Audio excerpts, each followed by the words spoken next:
I am someone who's always just kind of assumed that when I die, I'm going to hell. But what hell? Whose hell am I going to? How many rings of hell am I going down to? Is there a hell? Last year, I did an earnest journey into pretty much every single religion. I've entered temples and the Church of Scientology. I've traveled from Japan to Salt Lake City, Utah to just discover if there's one for me. I don't believe in anything, but I'd like to try. If almost 7 billion people believe in something and I don't, maybe I'm doing something wrong.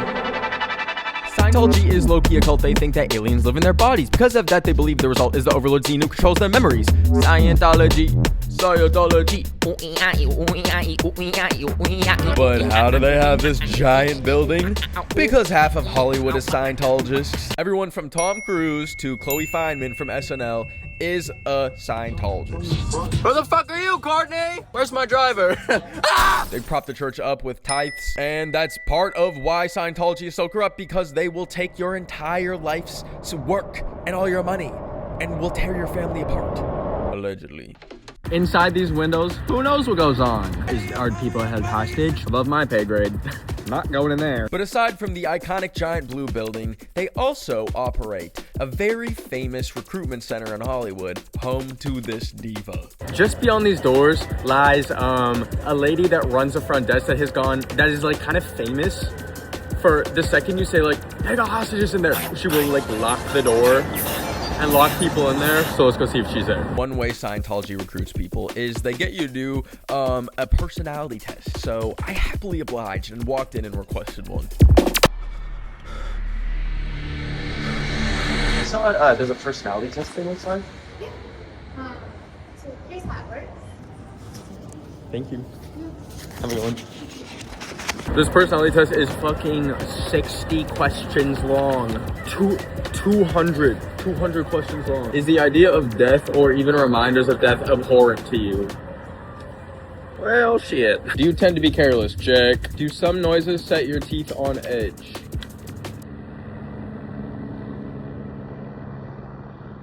I'm in fear. Would it take a definitive effort on your part to consider the subject of suicide? Like, what are we talking about? What are we talking about? I love how desolate the vibe is in here. Like, not a soul to be found. But I feel like if I took more than 2 steps, a turret gun would shoot me. Would actually shoot me. You see, I wanted to explore the church more, the grounds, but I was immediately intercepted by bicycle security. Hello. How are you? Good. Is this cafe open or? Unfortunately, this is just for parishioners. Oh, okay. Gotcha. Yeah. Okay, no worries. Okay. However, look at me. You don't think I've been tapped into this shit? You don't think I've been tapped into this since I was a child? When I was 17, and I pranked my friends saying we were going to a theme park, and I took them to the Edmonton Church of Scientology to torture them. I'm getting the fuck out of here. That's No, okay. Hi. Hi. Hi. We're just wanting to look at pamphlets and stuff. Yeah. I'm gonna give you a really good place to go. Okay. We have a new Scientology network. Oh, cool. Yes, so you can just go Is it online. like online? Oh, nice. It is online. So online Scientology.tv. And when you go online, you can take a look and you can pick different programs. Oh, okay. When you're online. Okay. So So what do you guys do with this location in particular? what do we do? Yeah. A lot of different things. So- This is the space, and That- we deliver courses. We deliver what's called auditing. You'll learn that in Dianetics, and just enhance you spiritually. Cool. We're going to Disneyland or some shit. You take us to fucking Church of Scientology. So we went home and watched some of the DVDs that they gave to us that went like so. Who are you? Your body? Well, let me ask you this. If you had your appendix removed, me! Serious loss in life? Dianetics. But all of your painful experiences, the active experiences back. I cannot recommend Scientology, but if you ever need a fun activity or prank for your friends, take them on down there and ask for some DVDs. It's so fun. The Church of Jesus Christ of Latter-day Saints are kind of like Christians with more restraints. There once lived a man named Joseph Smith. He created Mormonism and said, come with me. Come with me. Come with me to Salt Lake City.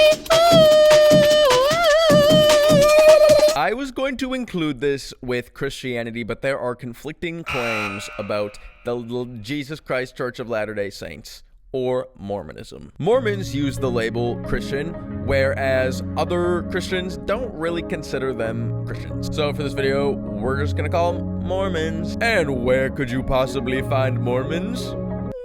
Salt Lake City, Utah. I'm about to enter the museum for the Church of Latter-day Saints. The Church of Jesus Christ of Latter-day Saints, also known as Mormonism, is by far one of the most interesting religions that I've researched. Essentially, there was this man named Joseph Smith. He had a vision from God in upstate New York that he had to create a new world fit for God when he comes back. And that when God comes back, it's gonna be gnarly for the people that aren't Mormons. So we had these visions. He started this community. He went to Ohio and then Illinois, Missouri, which they were actually banished from, and eventually settled on Salt Lake City. I'm right next to the tabernacle. Might I say some beautiful landscaping? Some really beautiful landscaping for Christmas. Do they believe in that? I don't know. I haven't dug deep enough. Oh. Is God speaking to me right now? When I walked in, everyone was like super friendly and reminded me of my grandma. You look like you know where you're going. No, actually. Is the museum free admission? Yes. Okay, gotcha. Okay. Journey begins there. Gotcha, thank you. As I perused, they asked me if I wanted to watch like a 7-minute video explaining like the history of Mormonism. I said, sure. I am the Lord of glory. I was crucified for the world. It was really cinematic. I was rocking with it. I like searched it up on Letterboxd afterwards. Then they had like little dioramas of historic places throughout Mormon history, including Kirkland, Ohio. They also had an interactive iPad that explained the concept of pluralistic marriage, but it was really laggy, so I didn't get to learn about the concept of having multiple wives that day. Maybe in the future. What's that you're... Is that drawing? This is called a pantograph. Ah. If you notice these pictures up here that are authentic back in the 1800s, that's how the artist did that. And I have yet to figure out how he did it. Because I'm sitting here. Did he do a shadow picture of the light and then he used this to make those? Obviously he's making them smaller because they're much smaller, but apparently that was pretty classic. They were also friendly in there in like a way that I know they get 3 visitors a day. And what a fun job. You just get to use fun little pencil tracing thing. She told me the name of the device. I can't remember it. Do I feel the enlightenment of Joseph Smith? Not yet. Just taking a walk through. Yeah, just check that out. You help me find anything? I don't think so. Have a good day. You too. They're so friendly and welcoming, but they are everywhere. Anyways, I took a peek around their tabernacle and their grounds. There's so much Mormon infrastructure in Salt Lake City on the come up. You also might notice the Star of David behind me.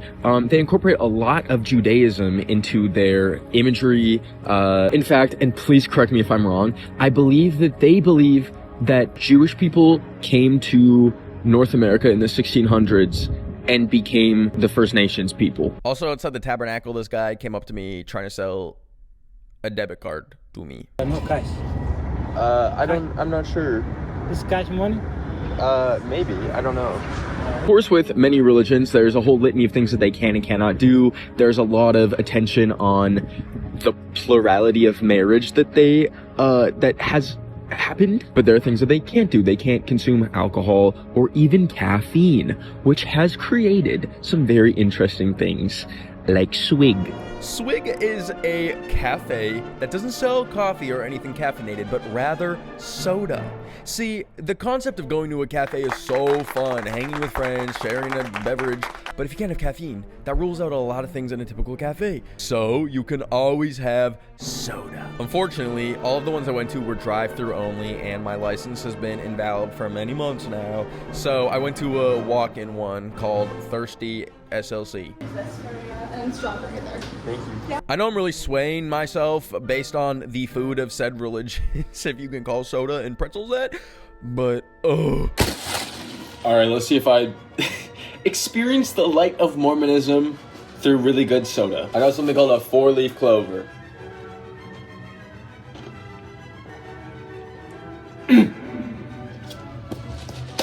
Oh my god! Pretzel, I'm entering Mormon flow state right now. Yep, they figured it out. Like, oh my god, I get it. This is beautiful. The concept of no other religion moving me to tears, but just realized Charlie Kirk was shot over there.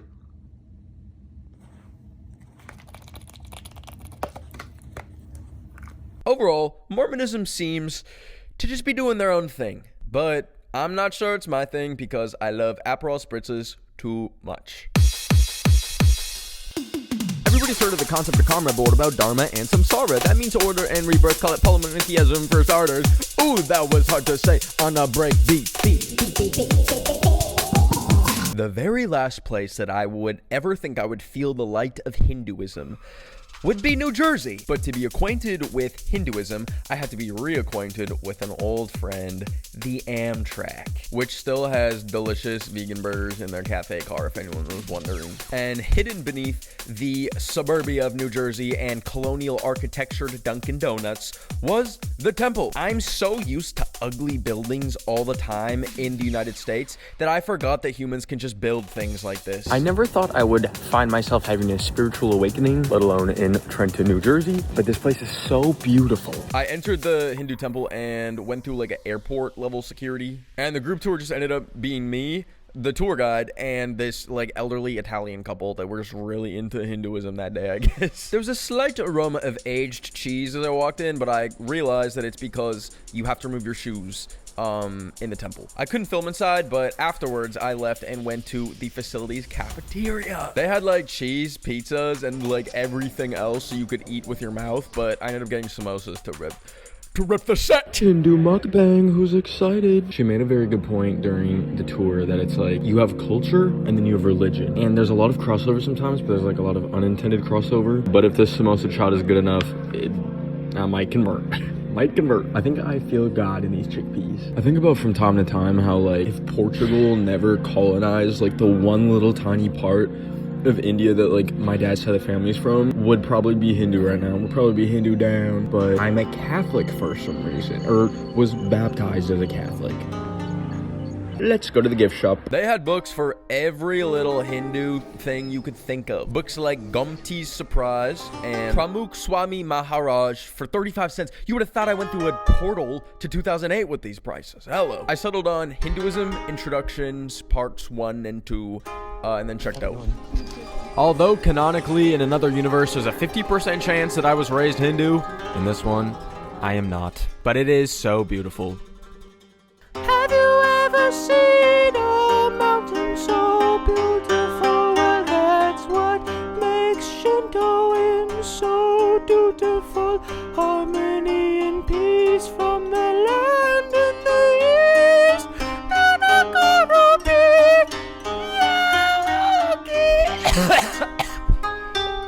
Konnichiwa and welcome to the Meiji Jingume Shrine in Tokyo. This shrine is one of the most visited Shinto shrines in all of Tokyo. Who are you? Like all Shinto shrines, you must first bow at the gate and then wash yourself before you enter. And you can also go to their little gift shop where you can buy protective totems against certain things. There was one for having a peaceful mind, one for having a safe childbirth. I got one for protection against automotive accidents because need that. All right, so we got it's almost like a Labubu blind box, but I got the protection against driving and road accidents amulet, because Lord knows I need it, and I'm gonna go place it at the temple. We're going to Shinto. There's also a place where you could leave a wish and a monetary offering, so I left one myself. People also left public wishes, and I took the time to read some of them, and they were very sweet. My favorite one was this one.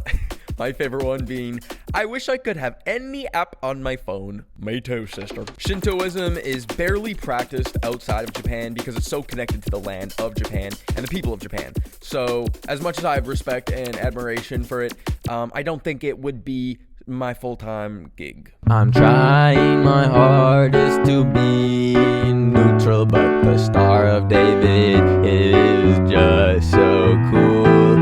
Jewish people read the Torah all the way from LA to Bora Bora. I think there's Jewish people in Bora Bora, but I didn't check.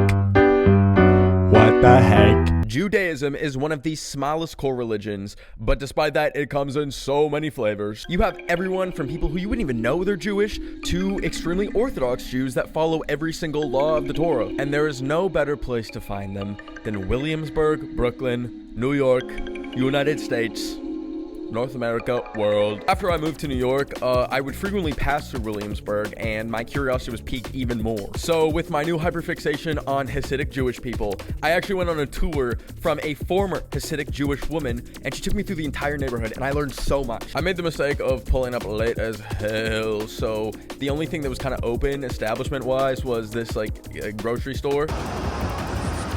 Oh my God, flowers! So these are the Hasidic Jews. They follow the Torah, all the Jewish laws extremely strictly. And they have their own kind of little microcosm inside New York, where all the ads are in Yiddish. And I really don't think there's any other place in America that's like this different. Like you will be on one side of New York and it's like,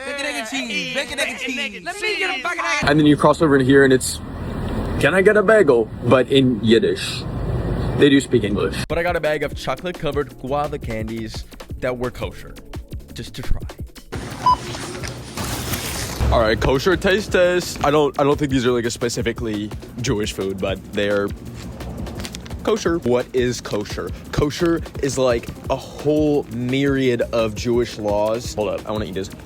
The laws are in respect to things like food. There's no shellfish, no blood, none of that. None of that's allowed. There's so many fascinating things that they do, especially to like live in such a chaotic city like New York. In like a lot of Jewish communities, they have something called an eruv, where it's like a wire that surrounds their whole neighborhood that allows for certain activities that aren't permitted during things like Shabbat, I believe. In that day, you're not supposed to work. In places like Orthodox communities on Saturdays, an elevator will stop at every single floor because they're not allowed to like press a button to pick the floor. So there's so many interesting like workarounds that they have. It's really fascinating. And I love the hats. What can I say? But as you can probably guess from the trend of things, this is the far end of the spectrum of following rules. Also, a large misconception is that they're not allowed to have technology. Like I think a lot of people confuse them with the Amish. That's what I thought originally. They love a flip phone out here. It's so lit. But as much as I would love one of their hats, I am not trying to go for Orthodox Judaism.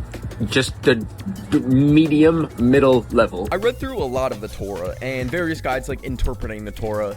And the thing about Judaism, and partially the reason why their numbers are so small compared to other religions, is they don't actively recruit people. And a Jewish identity typically comes from if your mother is Jewish. And my mom is from the middle of nowhere in Saskatchewan, Catholic, so I think I'm disqualified from that track of things. Jehovah's Witnesses, well, they witness Jehovah. They're Christians that believe Jesus was human and not a god. They always set up in the park and ask me to come over, but they seem really chill when they just sit there in a squad. But I get worried if you're sitting for that long. You gotta stand fairly 6 hours a day. Google deep vein thrombosis. You know when you like walk through a mall or like a busy intersection and you see like two people sitting on lawn chairs? I have walked past them hundreds of times and they're everywhere. I've seen them in Japan, Morocco, and across the world, but I've never stopped to actually talk to them. So one day I saw them in the train station and decided to go up to them. Thank you. You guys sit up here every day, or? We're here every day. Every day. So if you ever want anything else or to talk about anything, feel free. Okay, awesome. Have a great day. Thank God I had the presence of Jehovah on my side, because tell me why I immediately passed a pole that said turn back 666. I was clutching my damn pamphlet. Unboxing. Jehovah Witness, Jehovah Witness. How does God feel about your suffering? God will stop all suffering. Score. Hold on. I can get into this. I have an aunt though that's a Jehovah's Witness, and there's something about she can't give blood. Not that I would care. I can't do a needle. Sorry. Is that problematic that I've never given blood? That one Jehovah that's too woke. I like this part. Scientology is looking at the serious, the kind of pro-choice and not that furious. So I signed up to be one because I was curious. They don't even do sacrifices. Imagine my surprise when I go to check the mail, and in it is my Satanic Temple package, PR. But I had a water bottle in my backpack and it leaked, so it's water damaged. What does that mean? That means I destroy the devil with water. Certificate of membership. To whom these presents shall come, be it known that by virtue of authority. If you could, when you could have say yes, would you like to? Benjamin Thielmater is a member of the. Jesus.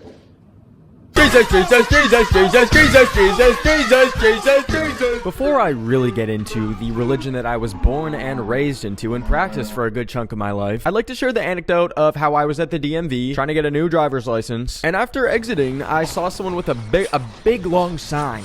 I like your sign. I like your sign. You make it yourself? Yeah.